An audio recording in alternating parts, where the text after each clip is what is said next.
Laser sights will make you a more accurate and confident shooter by providing visual feedback on sight alignment and trigger control. Crimson Trace, making laser sights standard equipment. Learn more at crimsontrace.com. He rode out of Louisiana territory, and with his gun slung low and his microphone held high, he brought truth to a savage land. And the legend grew. Tom Gresham's Gun Talk. Well, let's saddle up and talk about some guns. How about that, huh? I'm Tom Gresham. If you'd like to be a part of this, it's really easy. Just pick up your phone, call me. Tom Talk Gun.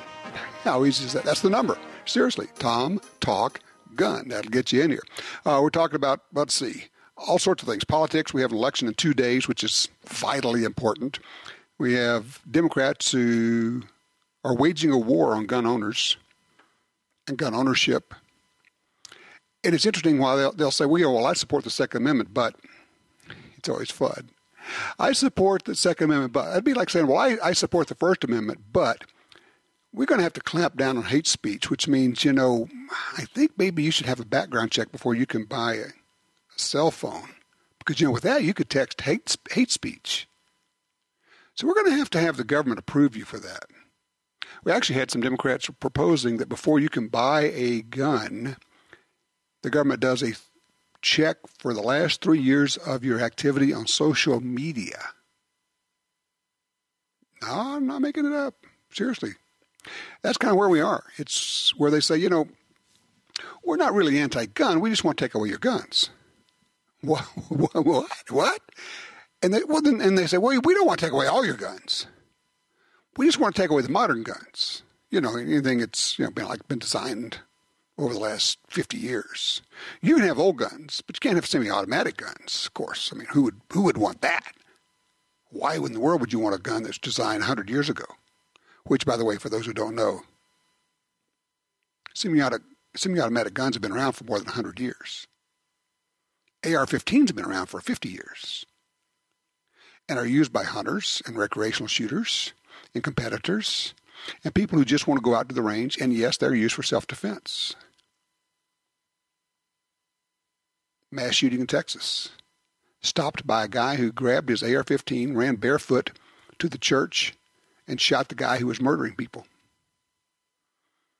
An AR-15 used in self-defense, huh? So often that critical aspect of the story is left out of the reporting, don't you know? Why would that be? Would it possibly be because the media is complicit?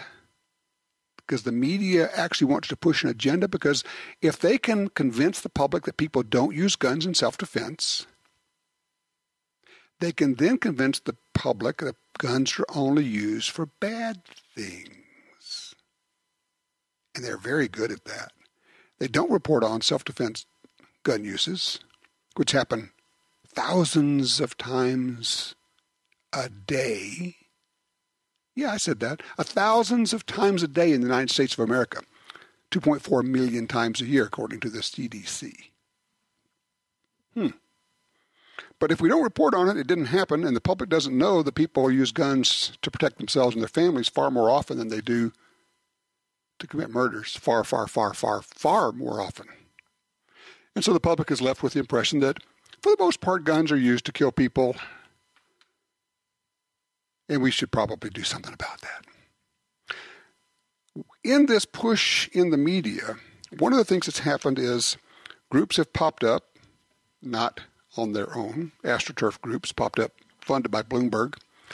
And they make claims like we represent this entire section of people.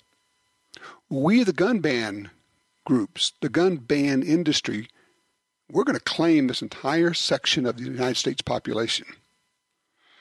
Well, there's a woman who says, no, I don't think I'm going to let you get away with that. Joining me right now is Robyn Sandoval from A Girl and a Gun, Women's Shooting League. Hey, Robyn, how are you?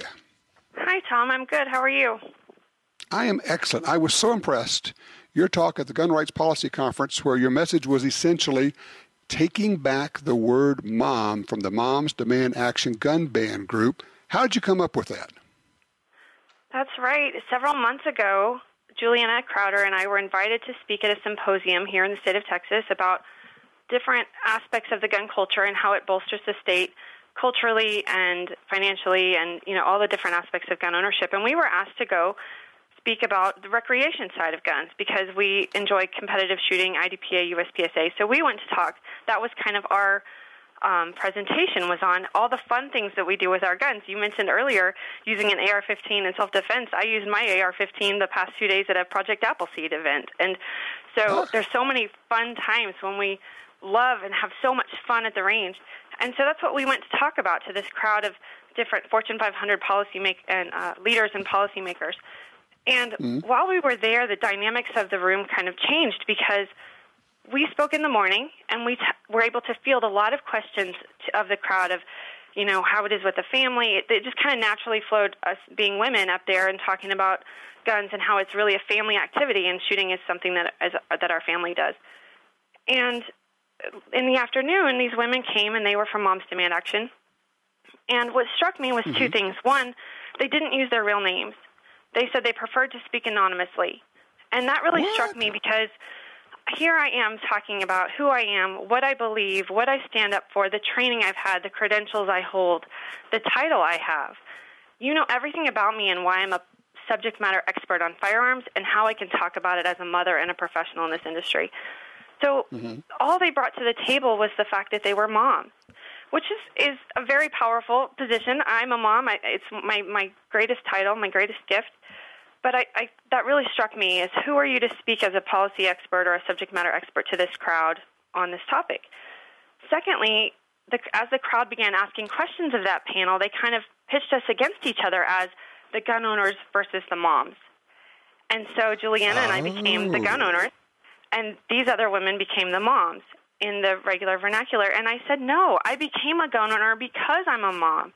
I was not a gun owner until I had children, until I decided I wanted to be a firearms owner to protect my children. That is what brought me into the shooting community, was the fact that I am a mom. So I didn't want them to have that title. I'm thinking it's an interesting and a clever and probably a very well studied ploy on their part. People love their moms. People trust their moms. People believe what their moms told them. And mom generally knows what's best for us. So they say, we are the moms. You should just intrinsically trust what we tell you about guns. That's seductive. Right, I think so. And I think that, moms are wise and caring and passive and gentle and protective. And that's when I said, no, I'm the mom. If any of us are going to be called moms here, I'm the mom. I protect my children. I inform my children. I educate my children.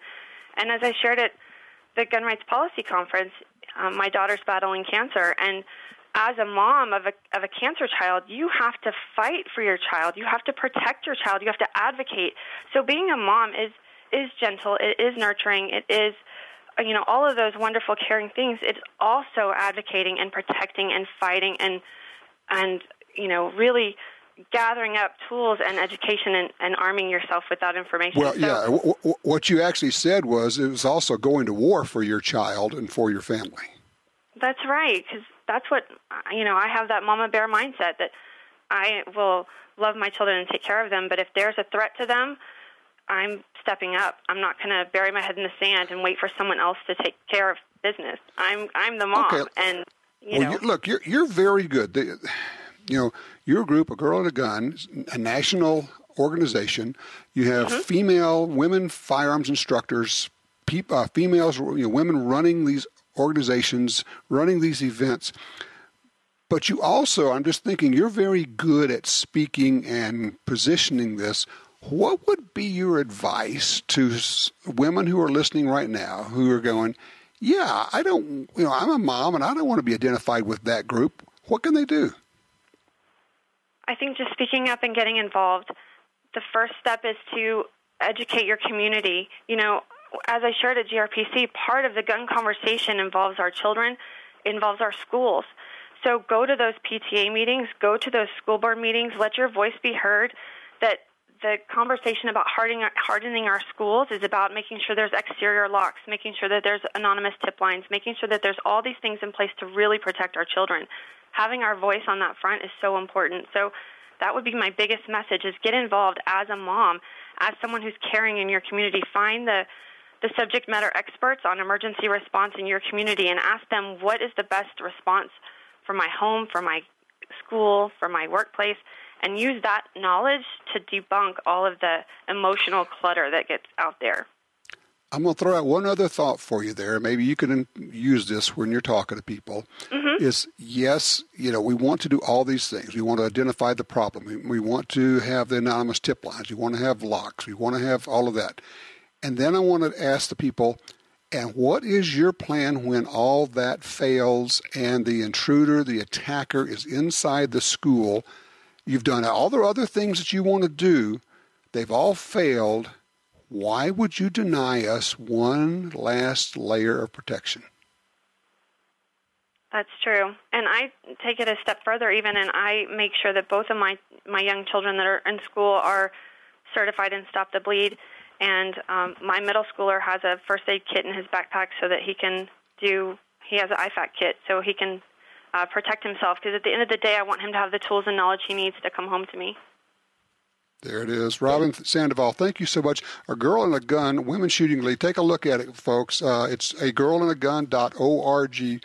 Great group, growing group, and women who can speak with a voice that a lot of times cuts through the clutter. Robyn, thank you so much. Thank you, Tom. All right, you take care. 866-TALK-GUN is our magic number here. What do you think of the idea of women, I think, maybe being more effective at talking about gun safety, about protecting their families than men are? 866-TALK-GUN.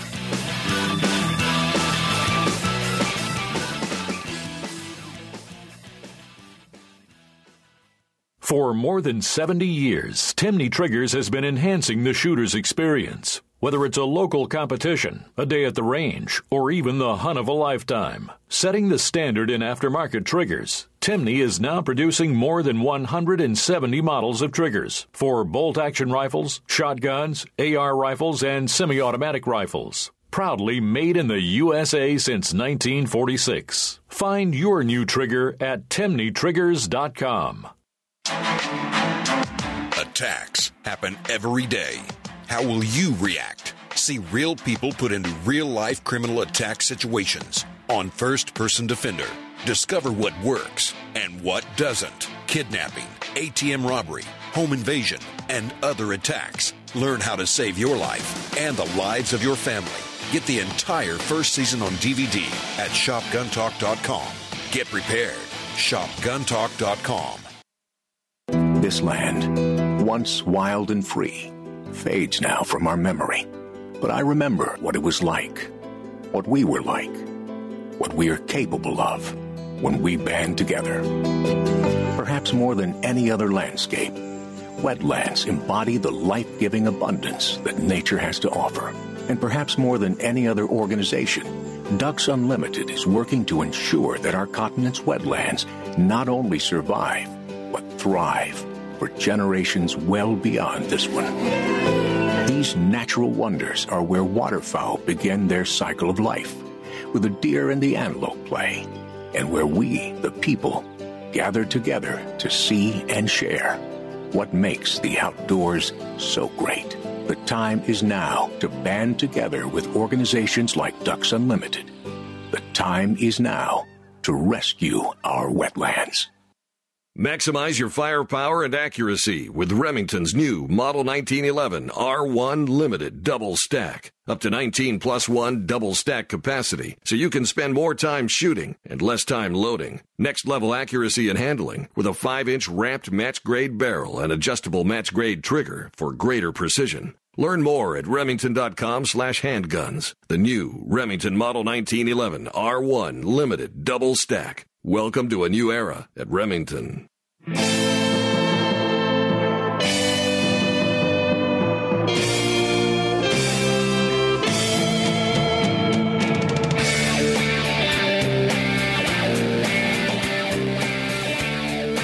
Back with you here, Tom Gresham. Our magic number, very easy for you to be involved with this, is 866-TALK-GUN. And here's the deal. I know kind of goes in waves, and for whatever reason, a lot of folks have discovered my Twitter feed. If you have not, I would encourage you to come on over there. It's a source of information. I use Twitter not to share what I had for breakfast, but rather a way of sharing stories, news articles that you may not be aware of, whether it's self-defense, use of firearms, or politics, or different things. You basically become better informed. On Twitter, I am at Gun Talk. Real easy. If you're not used to Twitter, you just go over, sign up for it. It's easy, and just sign up. Follow me at Gun Talk. And we seem to have a bunch of anti-gunners who have shown up again. Okay, cool. That's fine. And some of them are actually behaving. Often they will kind of go off the deep end and start dropping F-bombs, and I just block them when they start that. But if you believe in and want more gun control laws, if you like the kind of thing that we're facing in Washington State on the ballot on Tuesday, which requires people to lock up their guns, which classifies semi-automatic firearms as assault weapons, if you think those are good ideas, give me a call right now and I'll give you the floor.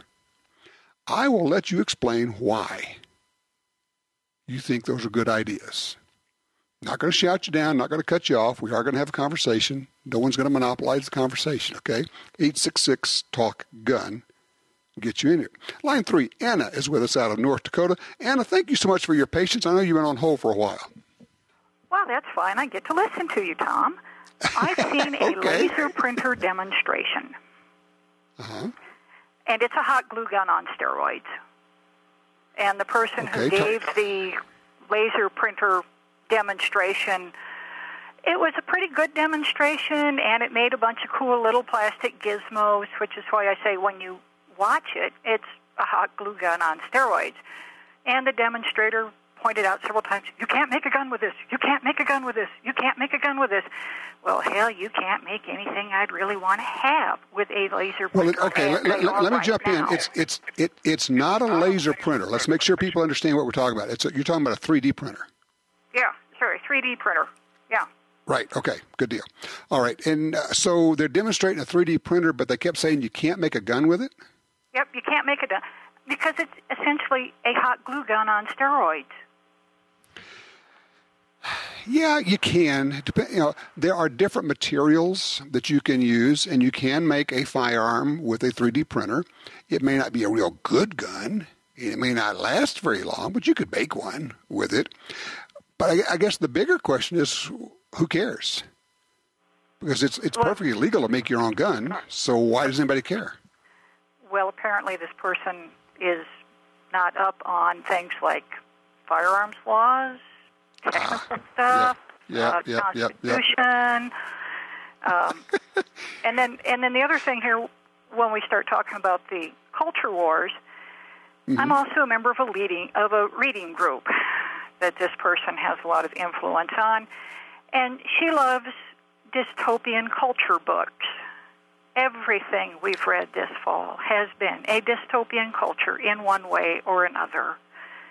And she just doesn't get it, that dystopian stuff is always about the control of people. Yes, exactly. All the movies about the future are dystopian. It's sad. It's gray. There's no color. It's faceless, mindless bureaucrats controlling you and telling you what to do. And then, of course, someone tries to rise up against all of that. Whether it's Hunger Games or whatever it happens to be. It is all about control. Do they not? I'm sure you're pointing it out. Do they not get it? No, apparently they don't. Like I said, I'm the oldest member by probably 35 years in this group. Most of them are, I think the oldest one is probably 30. And the rest of them are in their mid-20s. So I have an idea. For you. This could be a fun experiment for you, okay? Well, first of all, let me ask you, when they're reading about dystopian futures, these stories, do they like that situation, or do they think that's horrible, those stories in the future? The young ones don't get just how horrible it is. And when I tell them, haven't you read Orwell? Do you know where the phrase Orwellian comes from? They have no idea. And I say, well, here, we've got some other reasons. Well, here's the thing. The dystopian idea, the novels, movies, and such, compare those with the actual film that was shot during World War II of the Nazi death camps. There's very little difference.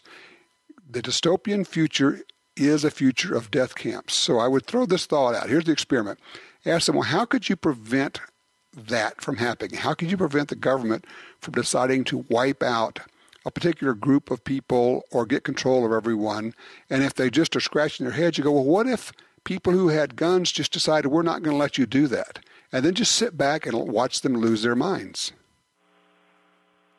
I'll try that. I think it'd be fun. I'd love to be a fly on the wall. I know you're going to do it. I just know you are. I'd love to be there when you do it. Yeah, tell you what, do that and call us back after you do and give us that. It's a kind of weird range report, but I would love to have the report of how that went, okay? Would you let us know? I sure will. Perfect. Thank you so much. That's just great. That'll be so much fun. Anna, thank you so much. That's a great... that's a great little experiment to do. So, okay, dystopian, sad, gray, colorless, no joy. A lot of the movies of the future are that way. You hardly ever see movies that show the future as being happy and bright, do you? Isn't that interesting? If you don't know what the term Orwellian means, it refers to George Orwell, the author.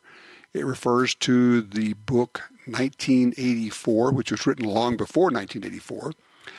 If you're not familiar, and also Animal Farm, where we get the phrase, all pigs are equal, but some pigs are more equal. You owe it to yourself to read some Orwell if you want to have this conversation with people. If you have a book reading group, definitely have them start reading some Orwell. Pretty cool. I like the idea. How would you prevent the government from enacting something like that? What if we all had guns and just said, no, we're not going to do that?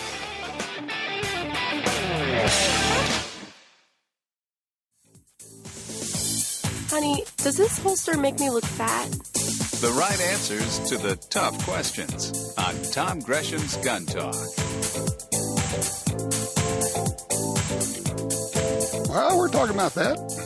Ways to carry, type of holster, belts. If you don't have a gun belt, why not? Not a big wide belt, not a thick belt that you bought at the department store, a real gun belt. Critical. How do you carry? Have you tried ways that just didn't work for you? Would love to know, what have you tried that you went, oh, that's not going to work? Our number is 866-TALK-GUN or just Tom Talk Gun. Folks are on the line now, but we have room for you if you'd like to join us right now, and it's pretty much open lines. Let's go talk with Lee on line 2 out of Eastern Washington. Hey, Lee, you got something coming up in about, 2 days on the ballot there, don't you? Yes, it's all too close. It's more a West Coast issue than an Eastern Washington issue, but the fact is there's more people over there. Sure. We're talking about I-1639, this initiative in Washington State. It is sweeping changes to your gun laws, and people really, I don't think, still understand how big a deal this is. No, they're ostriches with their head in the sand. I'm very sorry. So basically, NRA stuff has been okay. The papers they put out, not quite enough. Sometimes you need things to get through on a very low, quick level. So we should all remember that billionaires couldn't buy Bernie, but billionaires are trying to buy your rights. Paul Allen, God bless him for trying to help get the World War II relics back. That's swell. But, he ended up being a grabber. I'll bet you, as much as he was worth, like all the other big boys, they have lots of guys who are armed protecting them. Remember when, let's see, it was Senator Kennedy, a couple of his bodyguards got arrested, I believe, for trying to bring guns into office buildings in D.C.? Yes, they did. Long time ago. The hypocrisy is very blatant. So us little people, it really doesn't matter because Mama knows best. Oh, no, she doesn't. Well, let me explain what you're talking, because you're making a reference here that people don't get if they're not aware of it. To get this initiative on the ballot, they needed it, and this referendum, they needed signatures. And so what they did is they paid people to go out and get signatures, $7 per signature, and they put millions upon millions of dollars into basically paying people to go get signatures out there. And this was Paul Allen and like 3 other billionaires who spent the money to get this gun control measure out there. And for those who don't know, we're talking about it's Initiative 1639 in Washington State. It would do a number of things. One, it would raise the age to buy any semi-automatic firearm to 21. It would require enhanced background checks for that. It would treat these guns as, all of them, 22s, squirrel rifles, anything, as so-called assault weapons. It has a provision for how you store your firearm, and if someone were to get access to your gun unauthorized, that could be a criminal offense on you, even though if somebody broke into your house or whatever.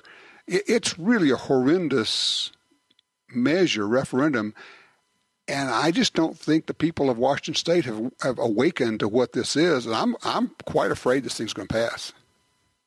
Yes, people should be aware that when the first judge says, I got 20/20 vision, I can't read this stuff, it's invalidated. And then the political court, the Seattle Supreme Court, said, oh, no, it's okay. You can't attack something before it's even happened. And so they went ahead and said it's okay. Now, that may be that you're supposed to actually vote on the issue before you want to argue about the points. But what if we said, let's hurt a minority person? Let's hurt them. That would be part of the bill. I don't think this stuff would have come through the Seattle court that, oh, well, gosh, you can't talk about it till later. We'd be talking about it now. So yeah, but I tell you what, that's water under the bridge, man. The way they got this on the ballot is done. It's over. So the real issue now is making sure you and everybody else in Washington State gets out there and votes, whether it's, I've got to hope people have voted correctly on their early voting, but go Tuesday and vote against this bill. Vote no on 1639. It's really that simple, and it's really that important. I appreciate the call, sir. Thank you very much. I want to drop down to line 4 where Brian's with us out of Elko, Nevada. Hey, Brian, you're on Gun Talk. What's on your mind? Well, hello. I think I was listening to a different show, but I try to listen to you every weekend on Sundays. Okay. We get out here on Elko. But the show I'm listening to, it does have a lot to do with the politics of the firearms and taking away the guns and that kind of stuff. But, I've been a gun owner for a long time. I raised my kids, my oldest kid's 36 years old, and I sent them all to hunter safety class. Even my daughter, whether she wanted to hunt or not, it gave them a good idea on safety procedures and how to handle firearms and what firearms do if they're in the wrong hands, and if you happen to discharge that firearm and hit a friend, you can't take that bullet back. And I just moved here about 2.5 years ago from Jackson Hole, Wyoming. And there you don't have to have a concealed weapons permit. Everybody kind of carries their firearm, and there's a lot of bears and there's a lot of critters out there that can hurt you.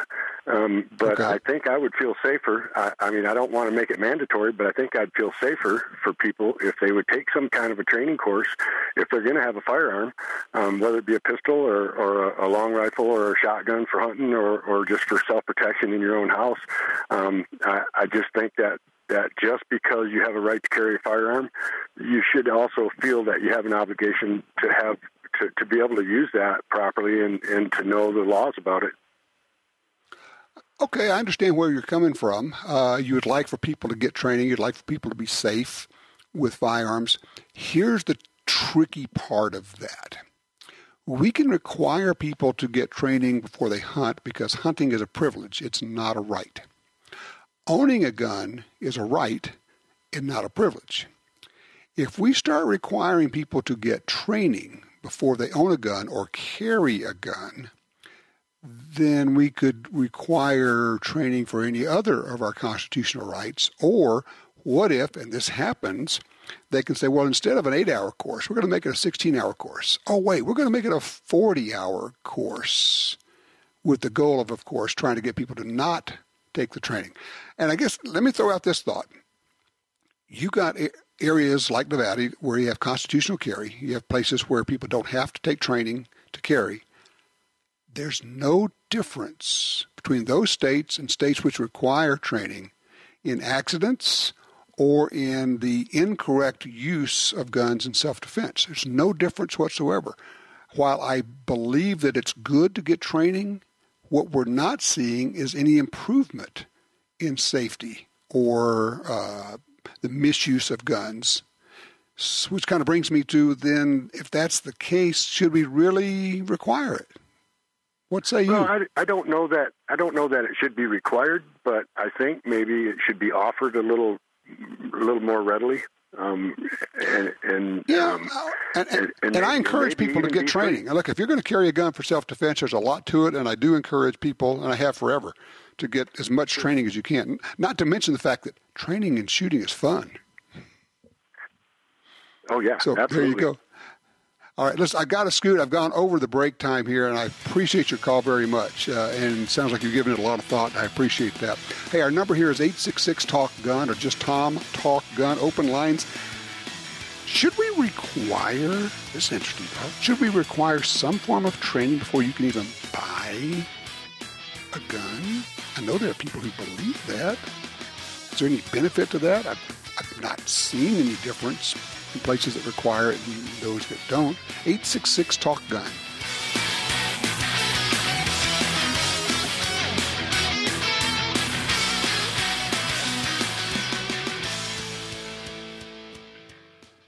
Pure accuracy. That's what a great rifle is all about. That's the Mossberg MVP Precision Rifle. The MVP Precision has it all. A bolt action that accepts AR-style magazines, sub-MOA accuracy, aluminum chassis system with slim profile handguard, Mossberg's lightning bolt action trigger system, chambered for the 6.5 Creedmoor, 224 Valkyrie, 308 and 223. Available in 24 and 26-inch threaded barrels. For your long-range precision needs, it's the MVP Precision. Mossberg.com. That's Mossberg.com. Want great deals on guns, ammunition, and gear? Download the free Gundealio app today. With Gundealio, you can search for deals, listen to the Gun Talk podcast, watch gun videos, read gun news, and get notifications right to your phone about deals and special offers. Save money on the products you want from the companies you love. New deals, discounts, and rebates added daily. Gundealio, available for free in the App Store and Google Play. Are you looking for a place to shoot? The National Shooting Sports Foundation has a great website called wheretoshoot.org. It's the largest database of shooting ranges on the internet. It's also a great resource for shooters where you can find video tips, printable targets, and a lot more. Find it online at wheretoshoot.org. And while you're there, download their free iPhone app. That's wheretoshoot.org. Hi, this is Tom Gresham from Gun Talk. America is losing critical wildlife habitat at a rate of one football field every hour. It's happening on the Louisiana coast, but it's critical to all sportsmen and conservationists. These precious wetlands provide winter habitat for more than 10 million ducks and geese annually, waterfowl that migrate north through dozens of states. Don't shrug it off. Get involved. You can help. Visit vanishingparadise.org. Brownells has gone retro. Check out Brownells' new line of retro AR-15 and AR-style 308 rifles at brownells.com/retro. Whether you're looking for Eugene Stoner's original 308 design, the famous M16A1, Air Force 601, or the XM177 carbine, Brownells has the classic, new production, old-school rifle of your dreams. Own the firearm you used in basic training, carried in service, or that Grandpa always talks about. See more at brownells.com/retro.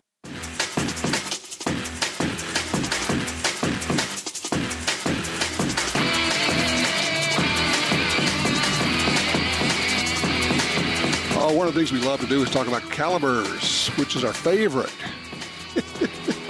My favorite is whichever one I have in my hand at the time, generally speaking. Although there are some that I really like. I don't know why I like the 257 Roberts so much. Maybe it's because it was the first center fire cartridge I ever fired. And so I think I have 3 rifles chambered for the 257 Roberts, including my mom's rifle. It's a very nice custom-made bolt-action rifle on a Mauser action. Very cool. So, yeah, I like the Roberts, but, you know, there are a lot of great ones out there. Grant is in Kansas on line 1. He's got one he's looking at here. Hey, Grant, what are you checking out? 264 Winchester mag. I like to do the long shots. That's a challenge to me. Mm-hmm. And I've been shooting the 300 Win mag and do a lot of 400-yard shots. And I just think it might be a little nicer. His 264 Win mag got enough punch left at 400 yards to do the job. Oh, yeah. On a deer. Oh, yeah. It's got enough to do it at 700 yards. I mean, all you're doing is basically necking down to 300 mag to 6.5. The 264 Win mag is just a 6.5 Magnum, really, using all the 6.5. And now we have all these great bullets. The only problem is going to be, and there's going to be your challenge. I'm just going to throw this out. Let me ask you a question. Do you already have a 264 Win mag rifle? No, I do not. But I've got a friend wanting to sell me one. All right. Check the twist rate. I'm going to have to go back and check, but I'm fairly certain that the twist rate on the 264 may not be enough to stabilize the longer bullets, the long-range, high ballistic coefficient bullets that are now available in the 6.5. And it's that ballistic coefficient that makes them so good, not the velocity. It's not velocity that helps so much on these long-range, but it's the ballistic coefficient of these bullets. I'm going to throw a wrinkle in this deal. I'm going to give you something else to consider, okay? Okay. You might, if you're interested in a 264, you might go with a different 264 and get a 6.5 Creedmoor. It's not a Magnum in the name, but it shoots about as flat as the 264 Win mag. It's not going to hit quite as hard up to about 300 yards. After about 300 yards, it'll probably hit harder because you're not going to have that high ballistic coefficient bullet in the 264 Win mag, but you will in the 6.5 Creedmoor, and it's going to kick a lot less, and the barrels will last longer. Well, I'm not too worried about the recoil. I handle the recoil on a 300 mag okay. Okay. But what do you think of a 264 with about a 7.5 twist? That would be super. I think you're going to get everything you want. And as far as, is it okay for deer and antelope? Yeah. It would also, I would hunt elk with a 264 Win mag and never look back. With good constructed bullets, it would absolutely do the job. It's a great caliber that it came out about 40 years too soon because Americans are only now figuring out the wonders of the 6.5 caliber bullets. But when the 264 came out, we were all talking about the 30 calibers, 30 caliber country, 30-06, 300 mag, all of that. And so the 264 never really caught on, but it's a great caliber, man. Yeah, it's actually, there may be somewhat of a revitalization of it, but it's kind of been going downhill for several years. And I've always thought it was a better caliber, better cartridge than it was given credit for. I would agree with you. I think people just didn't appreciate what it could do.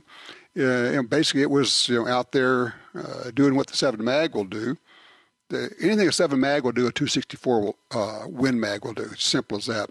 Well, I'll tell you what. After you get this thing, you start shooting it, and give us a call and let us know how it goes. Give us a range report on it, okay? Okay, we may do that, and I don't know. I may not take it, but it's built on a Ruger M77 action. That's a controlled drop feed action, isn't it? Ooh, yeah, it is. That sounds like a winner. Tell you what, shoot that rifle. Even if you don't buy it, go out and shoot it and give us a range report. Love to hear about that. I appreciate the call, sir. All right, 866-TALK-GUN. 6.5 caliber, 264. Are you a fan? Are you a convert? Let me know.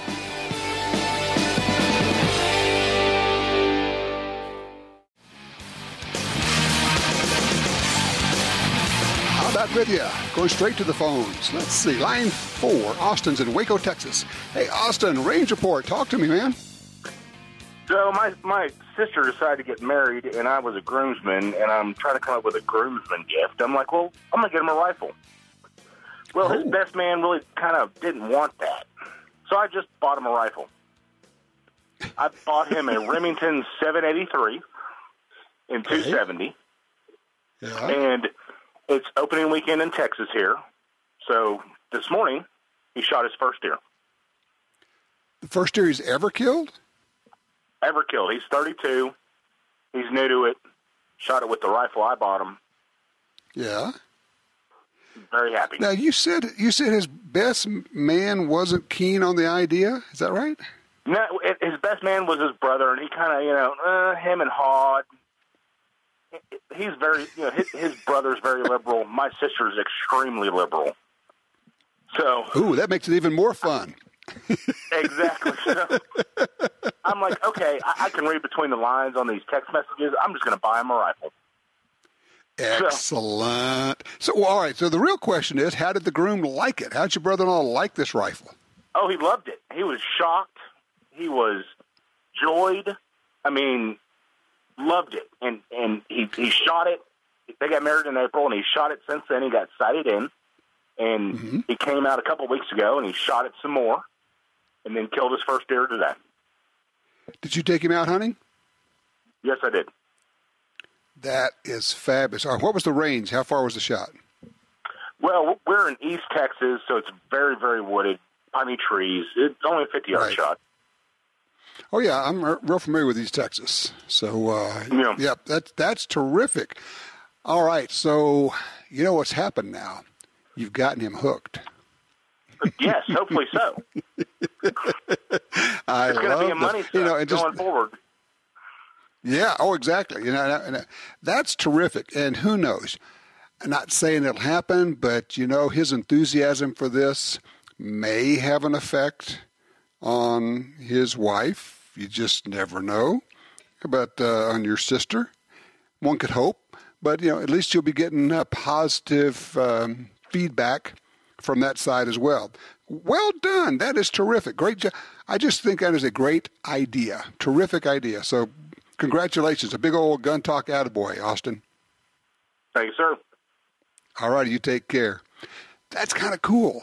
Guns as gifts. Ooh, you know what? It's November. It's time to start thinking about guns as gifts for Christmas. Appropriate? Inappropriate? And have you given a gun to someone for Christmas? Have you gotten a gun for Christmas? And what else should we be thinking about in terms of maybe Christmas gifts that would be gunny types of things? I mentioned the laser rangefinder. I've become a big proponent of that. I think it's a really big deal. If you're at a place where you could face shots longer than 300 yards, you at the very least need to know, is it 300? Is it beyond, or is it inside? Can I take the shot or not? What are your thoughts about what would be good guns or other things? Maybe training. This may be a good year to say, hey, I bought you a class. It doesn't have to be, it could be a gun sight class or a SIG Academy class or something like that. But it could be just a class at a local range. Could be for the women in your lives, a membership in a Girl and a Gun, or the Well-Armed Women. And, of course, there's always the memberships in NRA or the Second Amendment Foundation as gifts. Not terribly expensive. Cool stuff. So, guns for gifts. I think that's a pretty cool idea. What do you think? Good idea, bad idea? What would be at the top of your list? And when we come back, we're also going to be talking about the media and how they color the public's opinion on guns.